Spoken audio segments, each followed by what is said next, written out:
10, Afton possessed. A long time ago, I made a passing comment that Afton wasn't actually dead. People were mad that I didn't put Springtrap on the original scariest animatronics list, and aside from him being literally so unscary that they had to make a whole new game to compensate, I also argued that since he's just a guy enhanced by robotics, he wasn't an animatronic and instead a cyborg. And in the great terms of Fallout 4, nobody liked that. Even when I cited the fact that even MatPat pointed out that Springtrap never dies. But that's aside the point. However, I was in fact proven correct when the story of the man in room 1280 came around to show us that William was unable to die thanks to the spirit of the one you should not have killed. A young boy with an alligator mask in the books who was keeping him alive so that he could suffer for his crimes. And until this day, most people still won't accept that despite it being proven, okay? They take him off life support in the book and he's still kicking after that, okay? So whether this hospital experience actually happens or not, the point of the book was to show us that Afton was possessed and that's how he survived, okay? Someone needs to update the wikis, because they still say that he died as a human. He didn't really die until like the FNAF 6 fire, maybe when he became a sentient code, if we want to consider that dying. In at 9, the Golden Killer. I am absolutely positive that the FNAF universe has plenty of urban legends about these restaurants. I mean, like, how could they not? A place where kids keep going missing that then gets shut down and reopens almost every 5 years. If that's not a cause for urban legends, I don't know what is. Christ, this is one of the most horrifying stories a parent could ever hear about. Like, if anyone so much just looked in our direction wrong as a kid, my father would ban us from returning. It was insane, and I'm honestly surprised that he didn't me. Either way, there must be tales of the Golden Killer that would dress in an animatronic suit and lure children away with the promise of free tickets and pizza. Obviously used as a cautionary tale by parents about the dangers of talking to strangers, but I think they may not realize how close and how serious these stories actually are, especially given that the Pizzaplex, at least when it's open, is still packed full of children despite 9 kids already going missing there. In at 8, Springtrap. Another urban legend from the FNAF universe that's also in the FNAF universe, like it's from the FNAF universe but also inside the FNAF universe, is Springtrap. The whole point of Springtrap was that he was an old animatronic that still worked that they set loose in the Fazbear Fright horror attraction. The attraction that was a replica of the old Freddy Fazbear's Pizza located inside an actual amusement park meant to revive the decades-old urban legends that surrounded the establishment from 30 years ago. Springtrap's whole purpose was to be an urban legend. If we got to see more from like the actual universe, like materials and newspapers, I'm sure that they would have marketed the only working animatronic as horrifying and actually possessed by one of the original victims, all while being unaware that it was actually the killer that they had set loose once more. From a story standpoint, I see why they had to do it like this. It actually like puts stakes back into the series because the killer's out again. But my real question is, why did Henry sell the location, okay? I mean, like, they bought the place to get scraps, right? So why did Henry sell it if he was just planning on burning it down? Like, why risk William getting loose? Why even burn it down when he was already trapped in the room and had been stuck in there for 30 years, okay? It seems painfully stupid in my opinion. Dude, you don't need to sell it, okay? Just let him suffer. In at 10, Ghost Stories. There was a thread on the FNAF Reddit about role-playing as an in-universe FNAF outsider, and this tale comes from Super Bowl Meme, who thought that the ghost stories were just that, ghost stories. I remember going to Fazbear's during its final days open. It was fun, despite all the rumors surrounding the place. I went back there recently though, and my experience has shown me things I never could have imagined. I busted in late at night around 4 AM, and the place was abandoned for several years before this, and it showed. Without maintenance, the place looked like the opposite of somewhere children would want to go, and I looked around and I was trying to find something, like literally anything, but all I found was the stage and the performers. They were old, to say the least, completely rotten and moldy, and I could barely breathe around them. Then after seeing them, I noticed something. They were focusing on me. Solely on me. Then Freddy blinked. I've never ran faster before, and I don't know if it was a dream or maybe those rumors are more than just stories. Their eyes told me everything. In at 9, Twitter. The Twitter account Diamond Zia on June 27, 2020 tweeted out 3 photos with the line "FNAF will be real in 48 hours. These pictures were just of news articles, one from USA Today titled 5 children have gone missing inside Chuck E. Cheese, one from Associated Press called post-hour worker at Chuck E. Cheese reported dead at 27, and a final one from something something news, couldn't quite tell what it was, saying night shift worker at Chuck E. Cheese's claims strange movement from animatronics during post hours. However, this title had animatronics spelled incorrect. Yeah, everyone was freaking out at the pictures and the articles, particularly the first one, and they were shared all across the internet. People were freaking out because, you know, we all thought that FNAF was going to be real. Chuck E. Cheese was closing at this time too. However, people didn't realize that these were fake. How are they fake, do you ask? Source code editing, okay? You can change whatever, like what anything says on a website. All you need to do is inspect the source code on like Google Chrome or something, okay? You just need to find the aspect that you're looking for, then once you do, you can change it to whatever you want. So whoever made the original image found an article about Chuck E. Cheese closing or something, and then just changed it to 5 children going missing, okay? And the same thing with the other ones. That's why there was only pictures and not actual articles. However, now we know that Freddy Fazbear's is getting a pizza delivery service, so I guess technically, in a way, Freddy Fazbear's was real, but not in the actual location, okay? There's no location. And it ate doors. This was bound to be on a list eventually, okay? I hate the goddamn doors in this game. Why do they open when the power is out? That makes no sense. Even if it's like an electromagnet, like everyone keeps saying in the comments whenever I bring this up, those require power to turn on. So if anything, it would be costing power to keep the door open rather than closed. Gravity doesn't work in reverse. If the magnet is off, then the door would just fall down. I get that it's for gameplay purposes, okay, but what in this universe makes this make sense? There's no conceivable way that these doors should work in this fashion, but they do, and it makes me mad. Like, why would you do this to me? Sky Daddy Scott, bringing it back. Why? This is so stupid. I don't know. I don't know if anyone can actually believe that this is how they work, okay? Some people say it's a fire safety thing, but if the building runs out of power, how are the doors open? Electromagnets don't work like that. God, it would cost more power to keep them open. At least operating at normal logic levels, okay? The tales of these doors have to be some form of Legend of the FNAF universe, because they're just stupid. And a 10666 custom night. In the good old days where all we figured was that we were criminals stuck in purgatory, we thought that all the secrets of FNAF could be solved using the game's custom night, where you'd set the animatronics to a specific level and see if you can make it through. However, one such suggestion, the 666 suggestion, was in fact not the case. By setting the latter 3 animatronics to level 6, it was rumored that the kitchen camera would be unlocked and you'd have audio as well as visual this time around. But that just turns out to simply not be the case because, well, if you look at the game files, there is no visual for the kitchen cam at all. Meaning that no matter what, unless you added a version of it yourself, there would be no way to unlock that camera. And this wasn't the only time we'd be getting trolled by FNAF 1's custom night, but more on that whole kerfuffle later on, maybe. Fun fact though, kerfuffle is what I named my first Club Penguin Puffle. And at 9, Tater the Waiter Gator. Tater the Waiter Gator was a fan-made character that was made just for fun. However, a fake Scott that also did a whole other fake FNAF thing took the model to Twitter, claiming that they were a new animatronic. This guy was a real menace back in the day.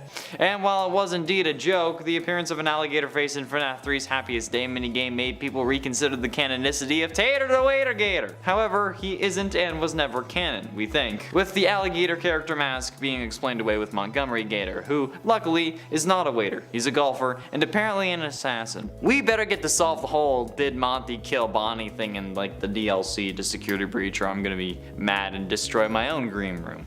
I mean, maybe I won't because I don't have a green room, but I'll definitely be disappointed with the quality of the FNAF DLC if it's not about solving Bonnie. I mean, like, there's a multiplayer mode mod, so you also might as well add that. Okay, just do it. And a Purple Guy animatronic. The Purple Guy animatronic legend is an urban legend revolving around 2014's Five Nights at Freddy's 2. In early 2015, a YouTube video surfaced that reportedly showed a hidden animatronic reported to be the Purple Guy. You know, the main antagonist of the franchise, William Afton, the man behind the slaughter, mother of dragons, breaker of chains. Well, the appearance of the purple animatronic was preceded by a phone ringing. After the phone rang, the purple animatronic briefly flashed on screen, slumped against the wall in a similar style to Golden Freddy. However, it was soon revealed that the animatronic was simply a photoshopped image of Golden Freddy with a purple color scheme and a purple Chica head, which I feel like it's pretty obvious that that's the case. I mean, if you look at it, you can tell. And I mean, like, we've used that a couple times, but I never believed it.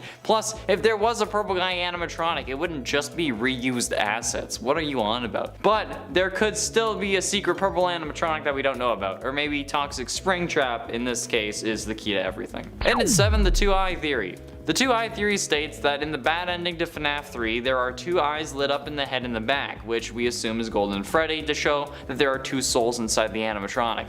This isn't the case at all, and I'm going to tell you why. Firstly, it would be more difficult to tell that it was an animatronic head if only one eye was lit up, since all we see of this head are the eyes, and it's just a reflection from the first light. Since there's one light in the head, it kind of bounces around since it's so dark, okay? That's just kind of how light works.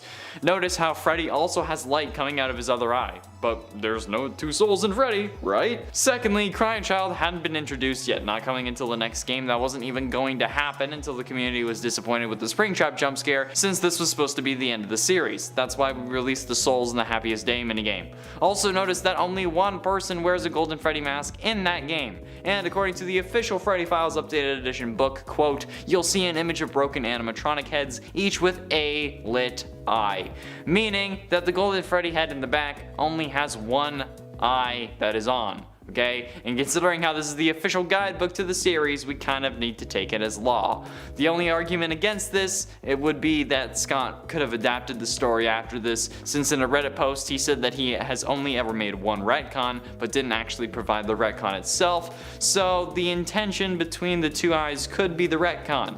But given the Freddy Files book actually came out after, or at least the updated one did, I doubt it. In its sixth dream theory, what is seen in the shadows is easily misunderstood in the mind of a child. Those words are from the developer of the series, Scott Cawthon himself, on his website during a MatPat charity livestream where he says before, 4 games, 1 story. So what's going on? Players were scratching their heads for a long time about how this could be possible with one linear story, but like, how? And we came to one conclusion. Could it all be a dream?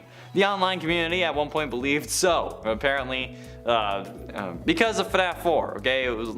We thought that was a dream, therefore we thought everything else was going to be one long vivid dream after Crying Child got bit by an animatronic in 1983. Fans believe the bite played out a lot differently than it actually did in the game series. So, does that mean that it originally was a dream and then Scott retconned it yet again and that was the one retcon?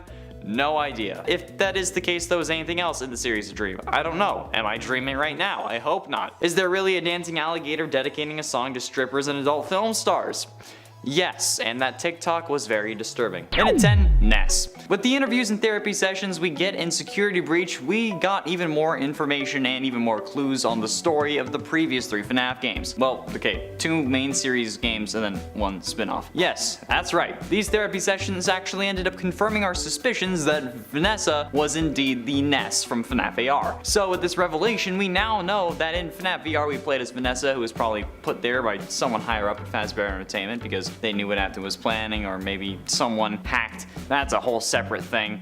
We got possessed, and then we got our mind locked away. And then we got sent to the special delivery section to install our virus on various animatronics as maybe a test run, and then we moved to head security guard for the Pizzaplex, which is where Security Breach starts. So thanks to this simple mention of Lewis and her looking up odd things at work, along with her secret encrypted conversations, we know the full story of Vanessa since FNAF VR. And at 9, Purgatory. Back when FNAF first released, MatPat came to the conclusion that in this game we were the killer, the man who killed the missing children and caused all of this to really happen, but that we were also trapped in purgatory for our crimes and that this game was our punishment for said crimes. And while at the time he was incorrect, Scott must have been listening, since eventually, 7 games, 6 books, multiple promos, and unlimited tiers later, he made this the premise of the game in Ultimate Custom Night. Later it would seemingly be retconned into a dream that William has, either while he's recharging his burn trap or while he's stuck in Vanny or something, but nevertheless MatPat was indeed eventually correct. I mean, we kinda have to take this as a win because despite it being for the wrong game, it did eventually turn out to be pretty true. Alright, that's insane when you think about it. And at 8, Purple Guy Identity. Before Sister Location's release, we could only speculate as to the name of the individual we knew as Springtrap and the Purple Guy. Tons of names were made, with Dave being the most popular and the one generally accepted, even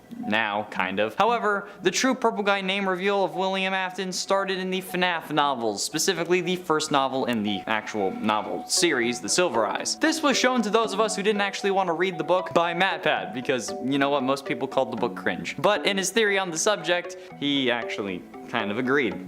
A load of people were actually glad we finally had at least some form of canon name for the characters, and then others were mad because he had used the books for a theory which don't share the same continuity as the games, despite sharing the same canon of Five Nights at Freddy's. This theory, however, was ultimately confirmed to be true during Sister Location's starting scene, when we first hear Afton speak. Well, actually, it wasn't by him, it was by the person he was talking to, which I'm assuming is like an FBI agent or some form of police officer. He was talking about Baby's various features, which is how we also found out that she has more to her than meets the color-changing eyes. And it's 7 Cassidy. Since the beginning of FNAF, we have been wondering about the mysterious and seemingly supernatural entity of Golden Freddy. The entity able to travel through solid doors and walls, who gave us hallucinations and crashed our game when they got to us. Who was this mysterious being? Over the years, we got a few names, most notably with the gravestone ending in FNAF 6. But even with that, Golden Freddy's name had always eluded us. And if they are the one you should not have killed, or if they aren't, the name wasn't given to us in Ultimate Custom Night either. Only an alias. But alas, we were saved when the FNAF Survival Logbook came out, yet another FNAF book, where after jumping through more hoops than dogs at a dog show or dolphins at SeaWorld, we uncovered the name Cassidy. Thanks to wrong numbers on various pages becoming coordinates in the word search of all things. It was a lot for a name reveal that honestly didn't really mean much to the series, since the name Cassidy only appears in one other place, that being the final novel of the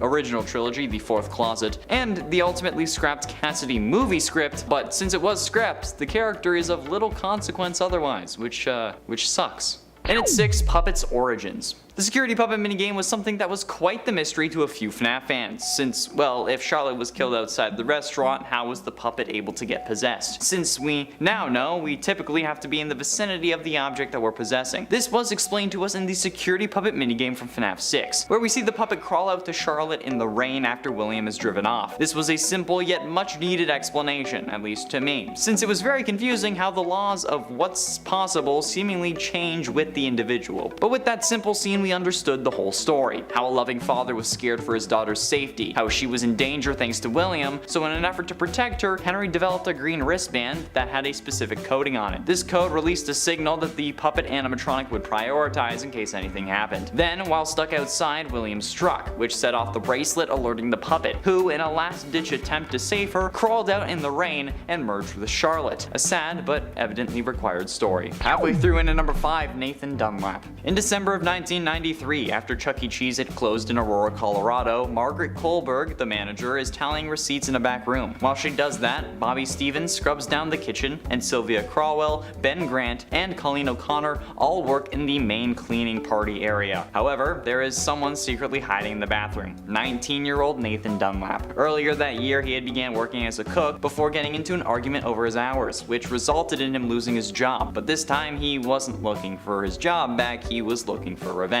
He exited the bathroom and began firing, killing everyone in the building. First Sylvia, then Ben, then Colleen, and then he went into the kitchen where the bullet entered Bobby's jaw and sent him flying to the ground. Then he went into the back where Margaret opened the safe before being shot twice. Nathan then filled her bag with $1,500 cash, arcade tokens, and keychains, but thanks to the security cameras, he was promptly arrested and sentenced to death. This was originally pointed out to us by Game Theory and MatPat because it's actually kinda crazy how close these stories are. And while it may not be true that it was inspired by this, I still think that these stories are so close it's impossible not to think about. While the inspiration may not be true, the connection, even if accidental, certainly is. Getting close to the end, in at number 4, We're the Killer. Well, yes, I did start playing through FNAF Beyond on the channel. Be sure you go watch that and share and like it if you want more. I'm not going to be doing more. I already know the end of the game. No matter what you do in the final battle against Glitchtrap, you end up getting stuck in the game while he gets out. And while maybe it's signifying that he's taking over your body or escaping from the game, what if instead he was passing the baton to you? I mean, I've already said it, right? It looks like he was taking over your body. Like physically controlling it when you're not in the game. Yeah, that would mean that you were the new killer. But what if you were trapped in the game instead, and instead it drove you insane, until you do the same thing and switch with some unfortunate soul who ends up playing again, turning them into the code while you, as yourself, escape and then try to track down the man who took your life. I mean, if the game really was meant to be a soft reboot, wouldn't you becoming the killer really be the ultimate switch up? Well, not exactly. It was mostly right, okay? Glitch Trap did possess us and we did become the killer of the next game, since we play as Vanessa in that game, confirmed in the therapist recordings in Security Breach, but we don't go track down William, or we don't turn other people into code. We merely just get locked away and then Afton went after his own body. But I mean, hey, either way, we were still the killer. Getting close to the end, and in number 3, first animatronics. We always figured that the FNAF 1 animatronics were the first ones made after the Springlock versions of Bonnie and Freddy, but that was always just an assumption. But then, the Fast Facts came in with the truth and dropped us some purebred apple of knowledge right at our feet. One of the Fast Facts stated from FNAF AR says, quote, "Some of the first animatronics built by William Afton featured claw mechanisms that were able to hide away items inside." Which means that, strangely enough, the Funtime animatronics were the first ones that Afton made. I'm guessing after the Springlock suits, which then solidified what we at least thought was the timeline at the time. Which, it does make other things more confusing, but at least we knew which ones are the closest to being made first without really having to speculate. And then that puts sister location near the start of the timeline. It doesn't mean that they were the actual first animatronics, only that they were made around the beginning, but it shows us that William also always had sinister intentions. Something that a lot of people need to know. But ultimately, in at number 2, Happiest Day masks. FNAF 3's Happiest Day minigame was the final minigame required to get the good ending. The ending where the animatronics had no lights on in their heads and the spirits had been put to rest. But there was always something out of place that we didn't really mention at the beginning because we didn't really want to deal with it. But there are multiple characters wearing masks from animatronics we had never seen before. But why and how? Where did these masks of alligators, pigs, hippos, and elephants come from? Well, now we actually know. It was the mediocre melodies introduced into FNAF 6, and then the alligator ends up being Montgomery Gator from Security Breach. Because while it is a green mask, okay, a frog doesn't have a snout,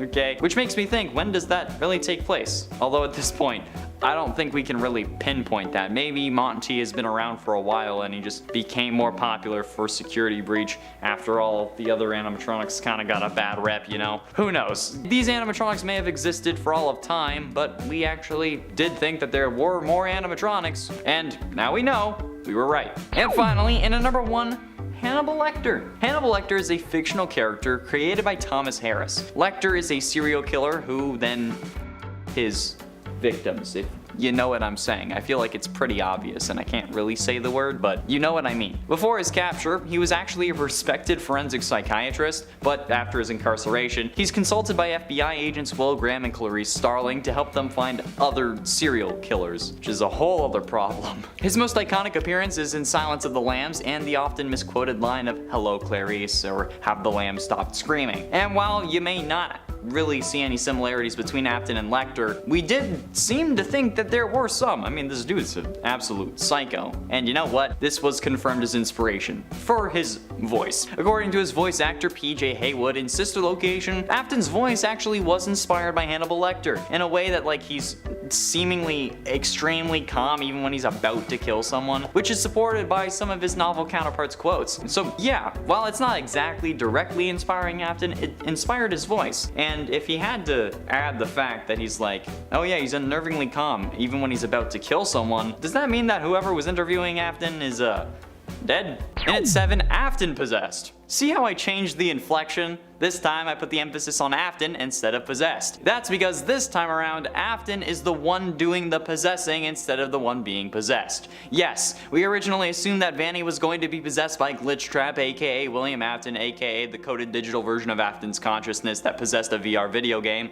Yeah, but it definitely wasn't something that could be proven at the time. But after the release of FNAF Security Breach and the discovery of the therapist tapes at the end, we know that this theory was in fact correct. Vanessa did get possessed by Glitch Trap at the end of FNAF VR, and then Afton used her to get back to his old body. However, now it seems that both versions of Afton are kicking around, assuming that the blob didn't destroy Burn Trap, something which we also still don't know, and probably won't know until the DLC comes out, or even maybe the next game, or maybe even a book, hell, maybe even the movie. And it's 666 Custom Night. In the good old days where all we figured was that we were criminals stuck in purgatory, we thought that all the secrets of FNAF could be solved using the game's Custom Night, where you'd set the different characters to specific difficulty levels, and then you'd see if you can make it through. However, one such suggestion, the 666 suggestion, was in fact not the case. By setting the latter 3 animatronics to level 6, it was rumored that the kitchen camera would be unlocked, and then you'd have audio as well as visual for this night. But that turned out out to just simply not be the case, because well,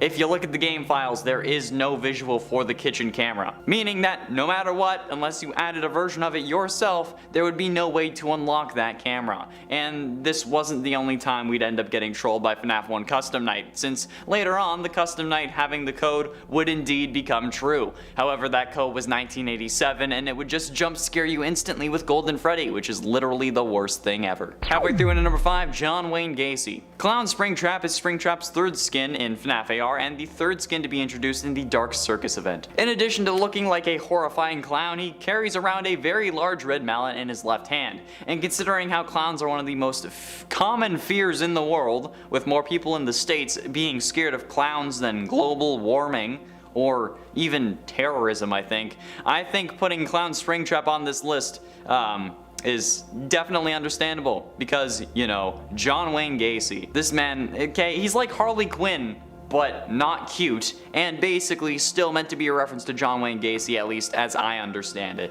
John Wayne Gacy being a serial killer who used to do kids shows dressed as either Pogo or Patches the Clown. An inspiration that was assumed but not confirmed seemingly until this skin. It's also worth noting that this skin looks a lot like the supernatural version of John Wayne Gacy's ghost, so I feel like that's where the connection comes from. Plus, you know, a clown killer. In at 4, FNAF Remake. For a while, we'd heard rumors of a FNAF remake, one that would be so utterly terrifying that we would forget all about the horrific implications it would have to the lore. But honestly, it was just that. Theories, rumors, speculation, legend. Until the announcement of the Fazbear Fanverse initiative. In that announcement, we were indeed proven, at least somewhat correct, with the lineup containing FNAF Plus, a reimagining of the first Freddy Fazbear game being created by FizzNom, the creator of A Shadow Over Freddy's, Pork Chop's Adventure, and a major contributor to the original Pop Goes fan game. Originally, FizzNom was creating a remake of FNAF 2, known as Five Nights at Freddy's 2 Open Source, later renamed to another FNAF fan game, Open Source, as practice for learning a new game engine. But since the game wasn't really a transformative remake of the original FNAF 2, Scott Cawthon did take the game down, because it was literally basically just FNAF 2. However, he was intrigued with the project and contacted FizzNom about making a original FNAF 1 remake, which now he is. Getting close to the end into number 3, Bunny Man's Urban Legend. Okay, so, you know, I play video games to disconnect from reality. I'm sure some of you do too. When I play like super hot in VR, I know that I can't really do it in real life because I can't catch guns, but I can slow down time. But when scary games like FNAF are all of a sudden connected to real life horrible events, it's not really all that easy to play. And you know what? I hardly played them to begin with. Vanny is a follower of Glitchtrap, okay? You know that. She's the main villain of Security Breach, but players noticed something similar about the game's antagonist. Something connected to something very real from the 70s, the Bunny Man. In Fairfax County, Virginia, back in the late 70s, residents would report sightings of a Bunny Man who would run around and terrorize locals. They say the Bunny Man disappeared in the early 80s, but maybe they just disguised themselves as an animatronic, okay? Maybe Bunny Man's still out there. You thought that Easter was a good idea? Ha, no, not anymore. Good luck sleeping tonight. Plus, I mean, Security Breach does have a very 80s aesthetic, so maybe this is where Bunny Man went. But ultimately, in at number 2, the Missing Children's Incident. The Missing Children's Incident was an event that occurred in the first Freddy Fazbear's Pizza location, at least from the first game, presumably in 1985. A series of unsolved murders committed by William Afton. In the first game, the incident was mentioned in newspaper clippings, occasionally seen replacing the Rules for Safety sign, normally appearing in the East Hall. The 4 mascots, Freddy Fazbear, Bonnie, Chica, Foxy, all also had particularly foul odors and what appeared to be blood and mucus around their eyes and mouth, which concerned parents and legal guardians and decided to akin to reanimated carcasses, since they, quote, noticed what appeared to be blood and mucus around the eyes and mouths of the mascots, and they didn't check inside them for bodies. The children were never found, somehow, and presumed dead, and the restaurant ended up closing by year's end, which didn't stop them from reopening in Fazbear's Fright, and then with FNAF 6, and then again with the Pizzaplex. So yeah,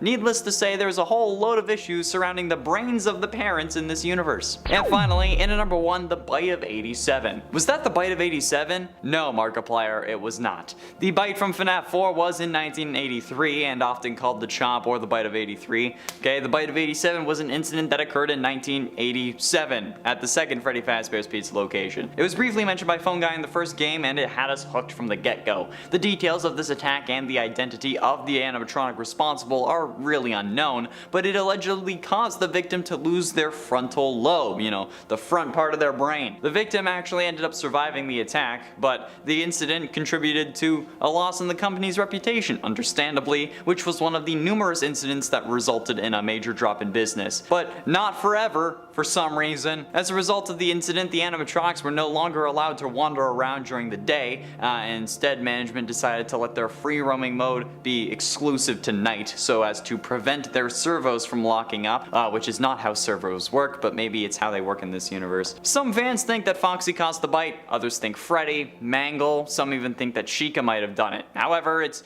pretty generally accepted that Jeremy from FNAF 2 is the one who got bit. But I propose the possibility, okay, I'm not saying this is true, but it's an idea, that Afton himself is actually the one who got bit, which could have caused him to go even more berserk after the missing children's incident. Since, because, you know, his frontal lobe was removed, he would no longer feel fear, as described by Mappet in his FNAF 4's wrong theory. I mean, that theory was wrong for the outcome, but not for the science, so maybe Matt was onto something. In its 7th investigation. Speaking of things that are too ridiculous for people to believe, do FNAF universe people think that the cops are horrible at their job? Like, we know that there was an investigation into the incidents thanks to Midnight Motorist from FNAF 6, but they never found the bodies. Like, even though the animatronics smelt like death and were oozing blood and mucus, so much that they had to shut down according to FNAF 1 newspaper clippings, so what gives? Why did they close the investigation so quickly? Or why didn't they look into the suits when it was reported that they had blood on them? I don't care if it's the 80s and the police don't have the tech they do now. If a place you are investigating because there's missing people and you found no bodies and then something starts leaking blood, you go and check the thing out. You can't just leave and be like, that can't be related. Who the hell thinks like that? It's so stupid. And honestly, even though it's a game and like there had to be a reason to continue on, it shouldn't have happened. I get that like they found the body, like if they found the bodies, we wouldn't have gotten the games. But sometimes it's quality over quantity, okay? You know, maybe they had to meet their arrest quota for the month, so they just arrested someone. Is the incompetence of the police, like, is that a legend in this universe, or what do they think happened? In its 6th FNAF ARG. This was brought up in a recent MatPat FNAF theory, okay? The basic idea is that the FNAF Fazbear Frights books were originally going to have an ARG that Scott ended up cutting out for whatever reason, and then released part of it in the Felix the Shark Book 12. However, I'm here to tell you guys, not real. Scott has said on multiple occasions that he doesn't want to cross the line between fact and fiction, that he wanted to keep these two worlds separate, probably because FNAF relates so closely to Chuck E. Cheese, and there might be some legal trouble there, but that's also why he said he would never make a real location. He stuck so hard to that he didn't even make a website for the indie game dev introduced in FNAF VR because he thought that would be too fuzzy. So there is no FNAF ARG, okay? If a website relating to the game is too much, there is no bigger quest here. Last time we thought there was a restaurant and ended up getting harassed, and then a pizzeria owner who just so happened to be named Mike also got harassed, so please don't go out searching for this. And if there was one, I'm sure that Scott would have said something about it. Don't harass random people, okay? Just stick to the games and the game files themselves. But with that being said, with the appearance of a Freddy Fazbear's Pizza delivery service from Virtual Dining Concepts, maybe there's an outlet for Scott to release secret bits of lore. However, it would involve people needing to buy food, so if he chose to do that, it may not go over the best, but still, even if that is the case, it would only come from this virtual restaurant, nowhere else. Halfway through into number 5, Felix the Shark. Felix the Shark is the first story in Fazbear Frights 12, Felix the Shark, and unofficially the Fazbear Frights series 34th story, and it's written by Andrea Wagner. And I feel like this is, like, the entire book is more so FNAF Urban Legends since these didn't make it into official release. So this one in particular though is worth pointing out since it does resemble Sparky the dog in many ways. Dirk, an adult, reminisces about Freddy's with his group of friends. They all bond over the familiar characters of Freddy, Bonnie, Chica, and Foxy. However, when Dirk brings up the character Felix the Shark, his friends get confused. He recalls specific details, that Felix the Shark was kept in an aquarium-like large tube around the pizzeria that visitors could enter and swim up along with him, but his friends believed that he was just making it up. Determined to prove this memory was true, Dirk visits multiple Freddy's locations in many states to find one that actually had a Felix. And finally, in a near abandoned town, he finds a few people who remember Felix, all of whom had terrible nightmares concerning him. And this is exactly how urban legends start and grow. And I mean, in this it turned out to be true, but come on, this whole book is urban legends, even by FNAF Fazbear Frights standards. In at 4, FNAF AR. I've said it before and I will say it a million times. Why is the company sending out animatronics that they know are dangerous? The whole point of FNAF AR is that the company is sending these people animatronics to try and rebuild their reputation, right? But then they see that they're infected with the virus that's turning them hostile, and instead of recalling them like any normal company, they send out more, including multiple versions of the killer that caused them to ruin their reputation in the first place. What did they not think that like it was just an older Bonnie model and they're like, oh yeah, Springtrap? Okay, come on. If that was the case, it would be listed in AR as old Bonnie or Spring Bonnie, not Springtrap, okay? They know exactly what they're doing and nobody called them out for it. Companies will get in trouble for making like the freaking tiniest mistake in their games, but then this company can get away with just letting people die. That's sus as hell, okay? Purple is sus. That's so ridiculous that the FNAF universe had to believe that this concept is just an urban legend, right? Like, that's so dumb. Who would do that? Nobody would believe that it actually happened. Getting close to the end, and at number 3, Princess Cassidy. According to one very adamant viewer during my last 24-hour live stream, that was a whole other set of emotional trauma, there's a theory that the princess in Princess Quest is actually meant to be Cassidy. And while I don't agree with that theory, it's still a theory nonetheless, so I might as well talk about it. This theory generated from some apparent files within one of the games. I'm guessing that it was Security Breach, given that there are 3 games in that one compared to FNAF VR's mobile version where there was only 1. But apparently, according to this viewer, those files indicated that it was Cassidy, because it was named Cassidy, okay? Apparently that they changed it, so there goes that evidence. But despite me saying that I didn't care what it found, they were very adamant and were swearing by it. They swore that it was Cassidy. The only reason that I could believe this would be for purely symbolic reasons, since Cassidy would technically be trying to torture William if they were the one you should not have killed, which I still don't believe, but that would also end up giving her a motive to free Vanessa from William's control. But that would be the only reasoning I'd be able to actually think of for this, which makes it seem more like a hypothesis than a theory to me, especially given that they changed the file, the name on the file,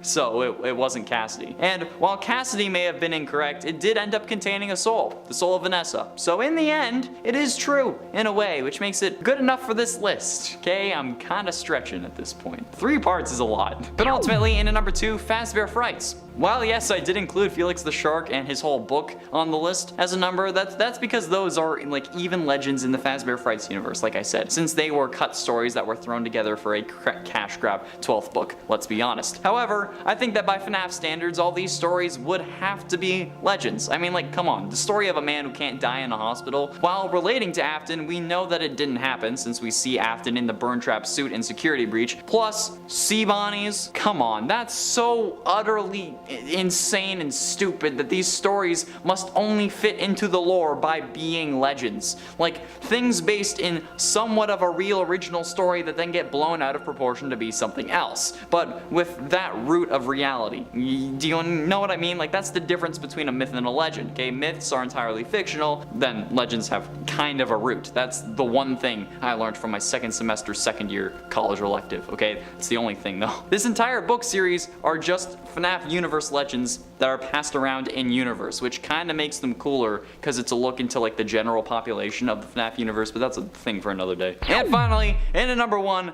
God's Wrath. Okay, so this seems to be an easy way of interpreting multiple fires that keep happening at FNAF locations. It could possibly be seen as God, or a god, trying to cleanse the restaurants, or punishing them for causing so much grief, okay? I mean, think about it. There have been 3 fires now at FNAF locations, including Fazbear's Fright, the simulated pizzeria from FNAF 6, and then the Security Breach Mega Pizzaplex. Each location having some form of horrible story attached to it. And I think that in a way, the people may have started to see these places as cursed, or maybe every fire makes them think the place is cleansed of their darkness, which means that they can go back, which explains why everyone is just constantly returning to Fazbear's despite multiple kids going missing every time. Like in the Security Breach opening scene, it's packed full of kids despite there being 9 kids that have gone missing there already. So maybe the explanation is that the darkness and sins of the restaurant are cleansed due to fire. Or maybe they think that the place is cursed to eternally suffer God's wrath, and that's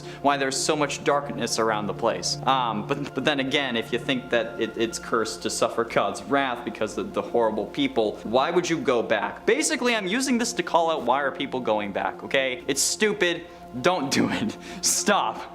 Just think. Halfway through into number 5, Sparky the dog. It sounds cute at first, but don't let that name fool you, okay? He's haunting to look at. He's an animatronic, of course, but not a real one. In the early days of development, a rumor began to spread around, apparently reporting a 6th animatronic that would make an appearance in the game.